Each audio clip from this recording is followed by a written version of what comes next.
Bonjour, ces canons, vous les connaissez, c'est avec eux que l'on tire 21 coups lors de l'investiture d'un nouveau président de la République.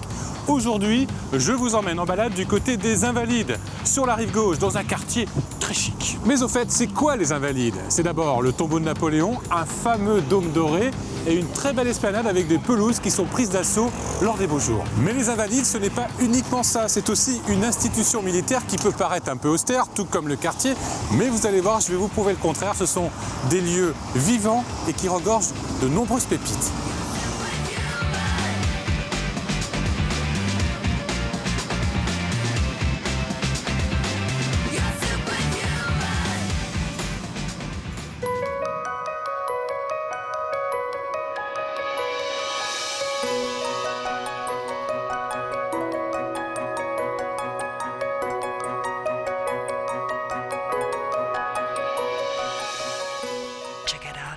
Check it out now. Dans cette nouvelle balade autour des Invalides, Yvan va vous faire rencontrer Alexandre, amoureux d'un sport insolite pratiqué sur l'esplanade, le bike polo. On n'a pas tous les moyens d'avoir des chevaux, du coup, mais par contre, de bricoler des vélos, c'est possible. Nicolas, un jeune chef pâtissier qui a ouvert un lieu délicieux, entièrement dédié au caramel. C'est bon. Une merveille. Approuvé? Approuvé. Je prends la plaquette. Merci. Isabelle, la responsable d'un incroyable musée dont les réserves sont cachées dans les combles des Invalides, le musée des plans reliefs. Mais c'est une sorte de Google Maps de l'époque. Totalement, c'était vraiment un instrument extrêmement moderne et unique au monde. Avec Frédéric, les armes parlantes n'auront plus aucun secret pour vous. Vous savez, c'est comme un rébus. C'est un loup qui regarde. Donc le loup voit. Louvois, c'était le ministre de la guerre de Louis XIV qui a tenu absolument à être présent ici, dans ce lieu évidemment lié à l'histoire militaire. Mais pour débuter la journée, Yvan vous réserve une belle surprise.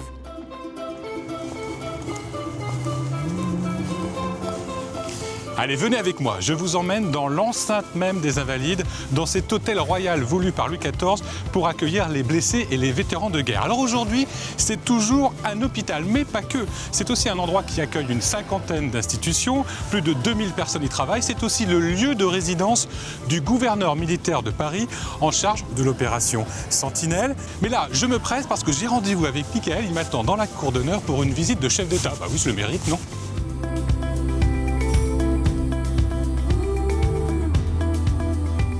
Pour retrouver Michael, Yvan traverse l'impressionnante cour d'honneur de l'Hôtel des Invalides. C'est ici que la nation rend hommage aux militaires et aux personnalités.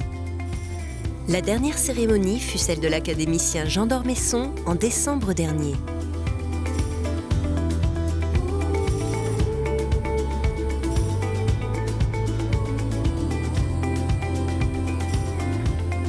Bonjour Michael. Comment ça va? Très bien, je suis ravi Également. d'être ici et d'avoir le privilège d'avoir une visite de chef d'État, c'est ça? De chef d'État, oui, oui. Nous allons voir des endroits fermés au public, habituellement. Ah, Bonjour, mes camarades pompiers. Bonjour, ça va? on y va pas seul. Bonjour, ça va bien? Chanter. Bonjour, ça va? Encore loin. On va pas seul alors? Non, non, non, nous sommes accompagnés de pompiers, des pompiers du site, parce que nous allons justement dans des espaces fermés, donc il faut des clés et également des raisons de sécurité. Ah, c'est dangereux? Ça peut l'être. Waouh. Ça va toujours, Yvan? Bon oui. Oui, j'ai l'habitude. J'imagine. De grimper dans les combles. C'est ce qui est de plus excitant dans le... Mais oui, oui, oui, Non, j'imagine. Découvrir des... D'aller dans les endroits où personne ne va. Exactement, des endroits insoupçonnés. Ah, c'est de plus en plus étroit. C'est de plus en plus étroit et c'est un escalier qui est un peu moins praticable. Vous prendrez garde, Yvan, la dernière marche est manquante, il y a un espace vacant. Et donc ensuite, nous allons sur notre droite. Je comprends pourquoi il y a des pompiers maintenant. Exactement. On est sous les combles de la cathédrale Saint-Louis des Invalides. Donc au-dessous, c'était l'église des soldats. L'église où les vétérans du roi assistaient à l'office religieux obligatoire. Obligatoire. Obligatoire tous les dimanches matins. Une très belle charpente là. Hein. C'est une très très belle charpente 17e siècle, essentiellement réalisée avec de l'essence de chêne et de châtaignier. Donc des Le bois châtaignier, imputrescibles. exactement, qui ne craint pas les araignées en Et particulier. les insectes, oui, oui. C'est une coque de bateau renversé. Ici, une petite trappe qu'on a tendance à ne pas voir, que je t'invite à découvrir. On a une vue sur... Sur la cathédrale, sur l'autel, légèrement décalé. C'est pour espionner? Ça pourrait, mais c'est pas véritablement le but premier. Non, le but premier étant de symboliser la présence du Saint-Esprit dans la cathédrale, dans l'église des soldats à l'époque, et en particulier lors de la messe de la Pentecôte. Donc c'est une colombe que quelqu'un avait dans la main, mettait dans cette trappe, et pour les fidèles qui sont en bas dans la nef, c'est la présence du Saint-Esprit, c'est une évidence. Tromperie, le Saint-Esprit est présent dans l'église. Donc je propose que nous continuions. Encore des marches. Ah là, on est à l'extérieur. On arrive sur l'extérieur. Donc on arrive sur la première terrasse, la terrasse du Dôme. Waouh. Ça valait le coup de monter quelques marches. Ah, c'est splendide. Paris. Ah oui, là, on a une vue qui embrasse tout Paris. Tout Paris.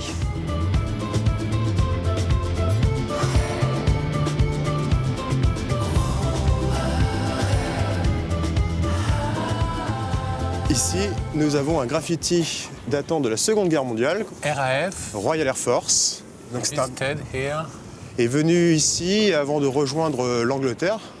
Donc c'est lors de la Seconde Guerre mondiale, l'occupation de la France, occupation des Invalides bien évidemment. Ici c'était une caserne allemande, caserne de la Wehrmacht. Et le couple Morin, monsieur et madame Morin, qui habitaient et résidaient aux Invalides, ont caché, hébergé 130 pilotes britanniques, américains ou encore canadiens. Ici? Exactement, en plein milieu d'une caserne allemande. Non. Si. Mais ils arrivaient à passer devant les Allemands au nez à la barre Oui. des panneaux. Et ce qui est assez amusant, je ne sais pas si tout à l'heure, en arrivant sur le site des Invalides, tu as pu voir des lapins. Ah bah ça, il y en a plein, oui. Il y a beaucoup de lapins, parce qu'il y a beaucoup de paradis des lapins. ici. Exactement. Et c'est un clin d'œil historique dans une certaine mesure, parce que Madame Morin, justement, s'occupait d'élever des lapins dans le but de nourrir les pilotes. D'accord. Et il l'appelait affectueusement Mammy Rabbit. Mammy Rabbit. Maman lapin. C'est drôle. Affectueusement, bien sûr, pour la remercier. Et elle les nourrissait de cette manière. C'est Donc- incroyable cette histoire. Donc c'est amusant, parce que tous J'en les reviens pas, moi. Les Allemands en dessous, C'est des extraordinaire. Anglais partout. C'est ça, des Anglais, des lapins. et des lapins. Mammy Rabbit. Et Mammy Rabbit, exactement. Superbe histoire. C'est extraordinaire. On continue? Là, on va où? Alors là, nous allons reprendre un escalier Ouais. et qui va nous donner accès cette fois sous la coupole, donc sous le dôme des Invalides, et de voir le tombeau de Napoléon en contrebas.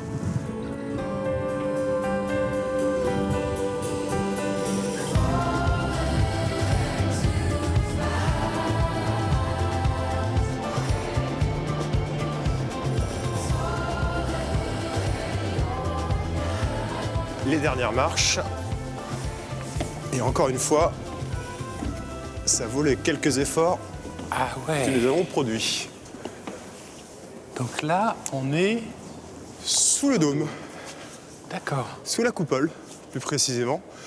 D'ailleurs, en contrebas, nous avons le tombeau de Napoléon, qui a l'air très petit, vu la hauteur à laquelle Il nous est sommes. même minuscule, là. Donc, nous sommes à 80 mètres de haut et nous sommes sous cette très belle coupole. Et elle est éclairée de manière naturelle. C'est-à-dire que lorsque tu es à l'intérieur du dôme, que tu regardes à l'intérieur, tu vois une seule rangée de baies vitrées. Oui. Or, de l'extérieur, tu constates qu'il y en a deux. Ouais. Celle-ci, tu vois, elle se trouve en réalité derrière les apôtres, qui se trouvent devant nous. Et comme nous avons une ouverture, où nous sommes D'accord. actuellement, ça éclaire de manière naturelle cette coupole. Qu'est-ce que ça représente, la fresque, là? Alors concrètement, ici, c'est une coupole qui te présente Saint-Louis, Oui. le roi de France, Saint-Louis, Oui. et qui présente les armes de France au Christ, qui se trouve juste à côté de la croix. Et entre Saint-Louis et le Christ, la Vierge paraît de bleu et de rose dans ses couleurs traditionnelles. Et alors là, les visiteurs, les personnes ne nous voient pas. Ils ne nous voient pas. Ils ne nous voient pas. Sauf c'est si la- on se penche comme ça. Sauf si on se penche comme ça, en effet, ils pourraient, s'ils sont un peu observateurs et qui regardent vers nous, voir une main, en effet, qui bouge. Mais la perspective a été faite exprès, hein, si je puis dire, de manière à ce que ce soit d'un seul et même tenant. Et on doit cette prouesse architecturale à Jules Hardouin-Mansart, le célèbre architecte De Louis XIV. de Louis XIV, exactement.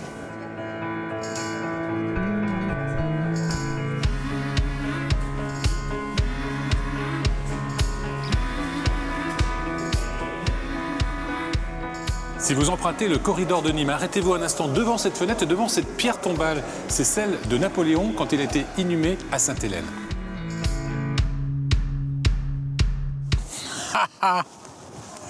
Ah, Oh, vous êtes sérieux? un invalide. Un invalide. Non, un invalide. Comment ça va? Ça va très très bien. Vous avez Qu'est-ce vu que c'est impressionnant cet Ah oui, endroit. incroyable. Regardez comme les toits sont somptueux et les façades sont extraordinaires. Mais pourquoi il y a des cadrans solaires partout? Alors, il y a comme des ça cadrans solaires partout parce qu'il y avait jusqu'à 10 000 hommes ici, 10 000 soldats invalides, blessés dans leur chair, dans leur tête, dans leur corps. Et ces hommes, il fallait un petit peu les gendarmer parce qu'il fallait être à l'heure à la cantine. Il y avait les offices religieux qui étaient obligatoires. Et à aucun moment, on ne pouvait dire je ne savais pas, j'avais pas l'heure. Si vous regardez bien, à la 5e lucarne, Oui, vous avez une tête de loup. oui. Et ce loup a 2 gros yeux qui Oui. nous observent. En fait, ce sont des armes parlantes. Vous savez, c'est comme un rébus. C'est un loup qui regarde. Donc le loup voit. Louvois, c'était le ministre de la guerre de Louis XIV, qui a tenu absolument à être présent ici, dans ce lieu évidemment lié à l'histoire militaire, et surtout qui a été conçu, puisque c'était le 2e plus gros chantier de Louis XIV après le palais de Versailles.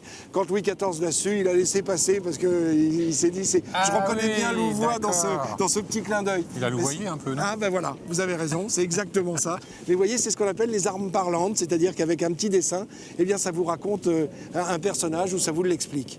Alors à l'intérieur des Invalides, ce qu'il faut, c'est découvrir un laboratoire exceptionnel, monsieur Parmentier, qui a été apothicaire ici aux Invalides, et c'est son petit laboratoire que je vous propose de découvrir, parce qu'il est resté dans son jus. Monsieur Patate. Ah, monsieur Patate, si vous voulez. D'accord. Ah, vous êtes drôle ce matin. Toujours.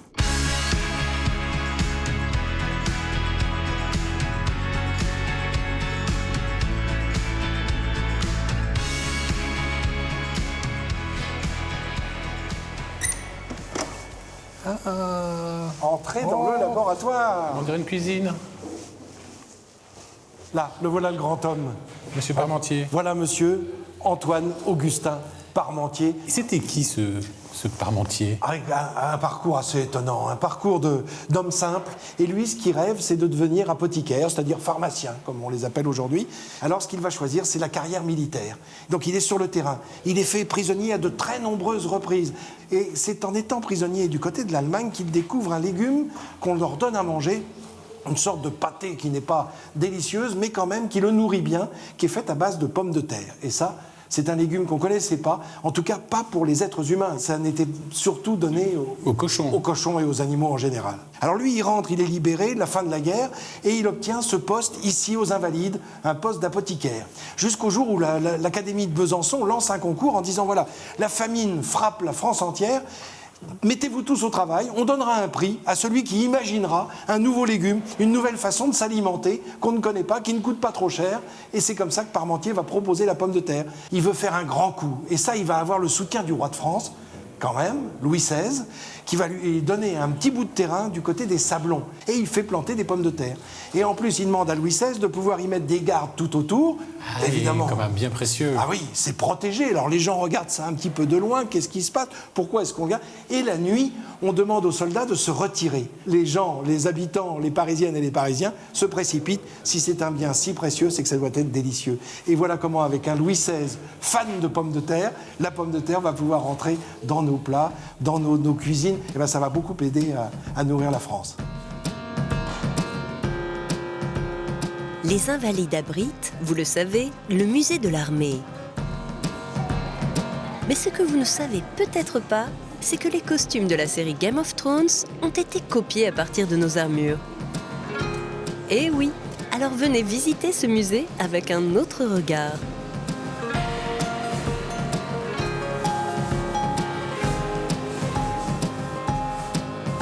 En attendant, Yvan grimpe au 4e étage découvrir une collection incroyable et unique au monde, les plans reliefs.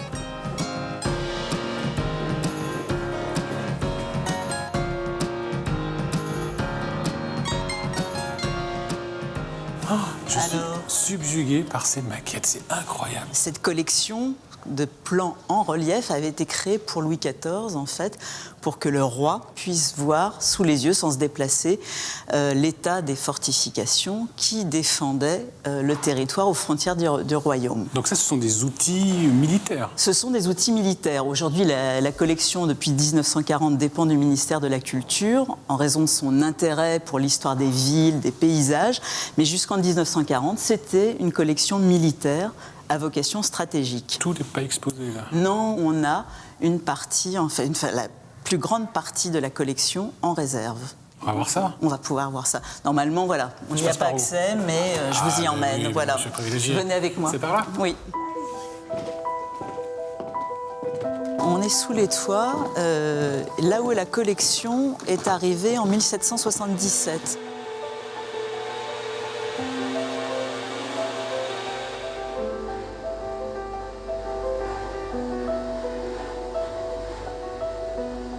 On a une cinquantaine de maquettes ici, dont les plus grosses, Brest fait 130 mètres carrés et occupe plusieurs racks chez nous, et Cherbourg fait 160 mètres carrés. Waouh! C'est la ville de Besançon en 1720. Donc ça, c'est un bout de Besançon. C'est ça, c'est comme des puzzles géants. Et donc ça, c'est une des tables qui composent le plan relief de Besançon. Le plan relief de Besançon assemblé en entier fait 25 mètres carrés et est composé de 9 tables. On est à quelle échelle là? On est à l'échelle du 600e. Et c'est ce que les ingénieurs militaires qui ont construit ces maquettes ont trouvé comme échelle qui était la plus adéquate pour représenter à la fois les fortifications, toute la campagne environnante et tout le détail, ce qu'on voit très bien ici, de l'ensemble des maisons, avec la position précise des fenêtres, des portes, le nombre exact de cheminées, tous les jardins, la différence des matériaux de construction, etc. Pour les sols, comme ça, c'est un mélange de soie et de sable. Non.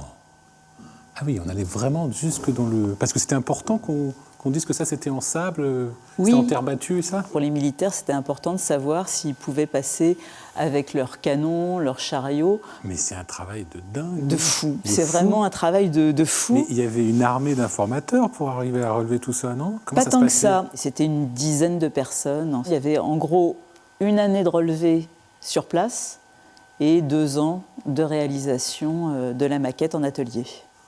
Elle ne devait pas chômer. Non. Mais c'est une sorte de Google Maps de l'époque, quoi. Totalement, surtout que c'est à une époque où le vol en ballon n'existait pas. En fait, on n'avait pas de possibilité d'avoir de vision aérienne comme on a aujourd'hui. Donc c'était vraiment un instrument extrêmement moderne. C'est une source de connaissance des villes et des campagnes environnantes extrêmement précieuse et unique au monde. Au revoir.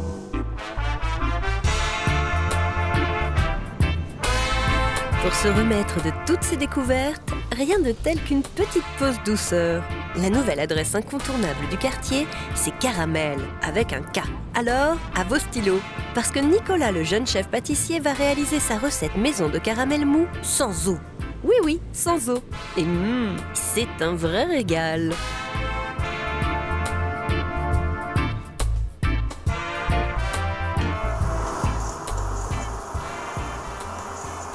Alors ça te vient d'où cette passion pour le caramel?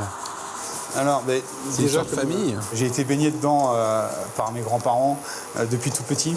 Ah, t'avais une Et, grand-mère caramel. Une grand-mère caramel, ouais, qui adorait nous faire des desserts, adorait nous faire des desserts régionaux, comme la torgoule notamment, une sorte de riz au lait cuit pendant très longtemps, ça caramélise C'est bon, doucement, Ça, ouais, ça c'est une tuerie, ça. Ouais. extraordinaire. Donc voilà, et puis j'ai un grand-oncle qui avait une boulangerie-pâtisserie, et donc j'ai été piqué très jeune, Ah oui. et depuis ça m'a plus jamais quitté. J'avais 11 ans. Mais ta grand-mère faisait pas le caramel comme toi. Ma grand-mère, non. Elle mettait de l'eau. Voilà. Mais maintenant, elle n'en met plus. Elle non plus. Elle le sait. Tu lui as appris. Après mon parcours en Normandie, je suis venu sur Paris. J'ai Ouais. travaillé dans plusieurs belles maisons. Et à l'âge de 30 ans, je me suis dit, c'est le temps pour moi de poser mes valises.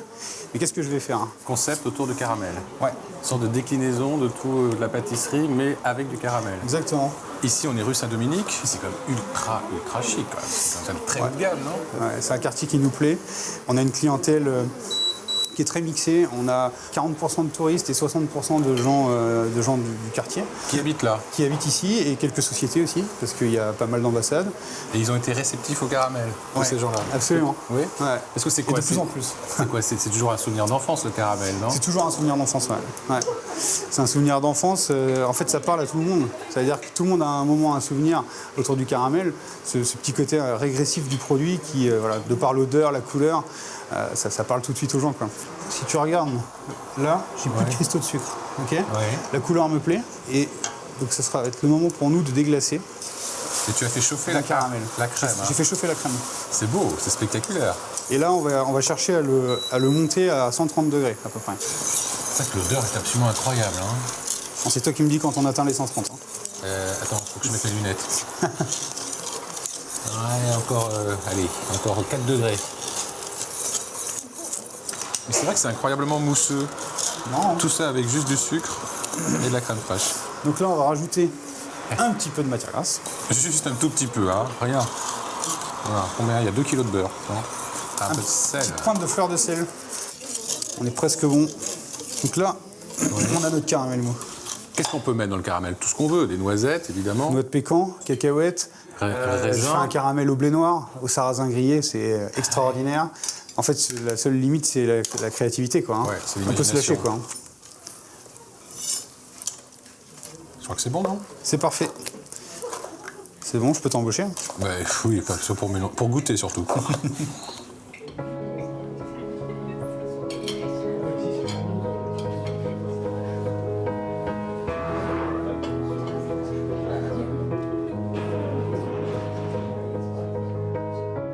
Pour arriver à cette plaque-là, il faut 48 heures, c'est ça?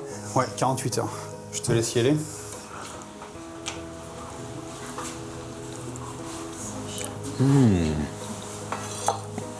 Ah oui.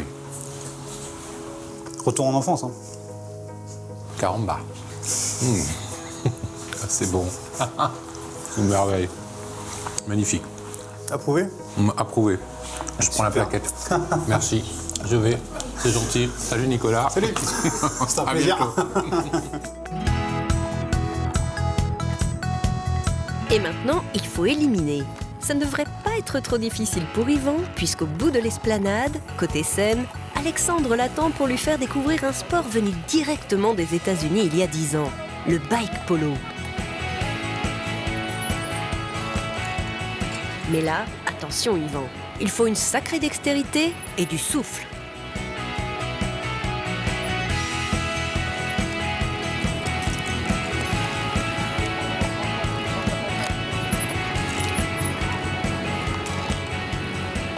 J'adore votre terrain de jeu, hein. C'est Bah, formidable ici. Hein. Bienvenue sur l'esplanade des Invalides. Hein. Ouais, une vue incroyable sur l'hôtel. Ouais, Et exactement. là, sur le Grand Palais. Parle-moi de ce sport, j'en avais jamais entendu parler. Alors bike polo, c'est un sport qui vient des États-Unis, de Seattle, qui a été développé par les coursiers à vélo, qui entre deux courses s'embêtaient un peu et du coup on trouvait des morceaux de bois, des tubes de PVC et la petite balle, je sais pas exactement avec quoi ils jouaient, mais bon voilà, ils ont créé ce sport qui s'appelle le hardcore bike polo, sur un terrain dur. Ça se joue en ville. On est un cousin éloigné du polo à cheval, qui se joue sur herbe et avec des chevaux. On n'a pas tous les moyens d'avoir des chevaux, du coup, mais par contre, de bricoler des vélos, c'est possible. On est une quarantaine de joueurs actifs et non actifs, quoi. Voilà. Donc vous vous connaissez tous, Et obligatoirement. on se connaît tous à Paris, mais on se connaît tous en France. Et même au-delà des frontières, c'est-à-dire que c'est un sport mondial, finalement. Et voilà, on connaît, la communauté est très petite, finalement, on se connaît tous, quoi. Est-ce que moi je peux essayer? Bah bien sûr.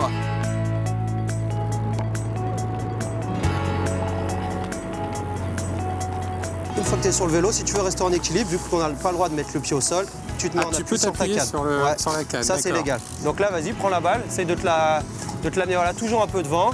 Pense à lever la tête pour regarder un peu ce qui se passe. Et voilà, t'as vu, dès qu'elle est passée derrière, c'est compliqué, quoi. D'accord. Donc vas-y, tu reprends. Là, l'idée, ce que tu fais, c'est que tu te la pousses, et à peu près quand tu arrives à 2 mètres du but, tu essayes de faire un tir.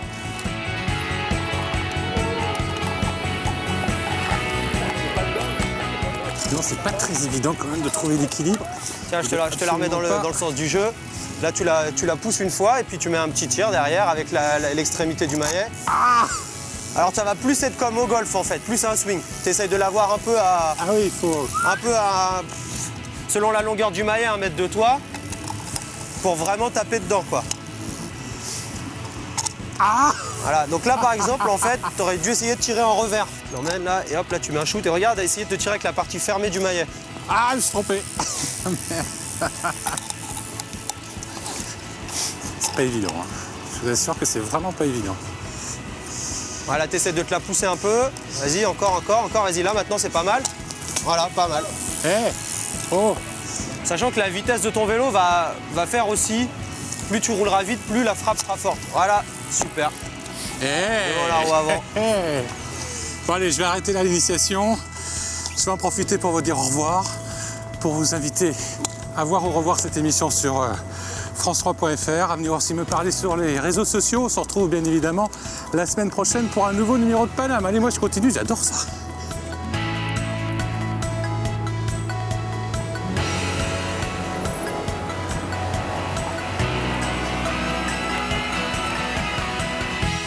Et pour les bons plans, l'Hôtel des Invalides bien sûr, avec son imposante cour d'honneur, ses incroyables armures, et n'hésitez pas à grimper au 4e étage pour admirer de près ces magnifiques plans reliefs.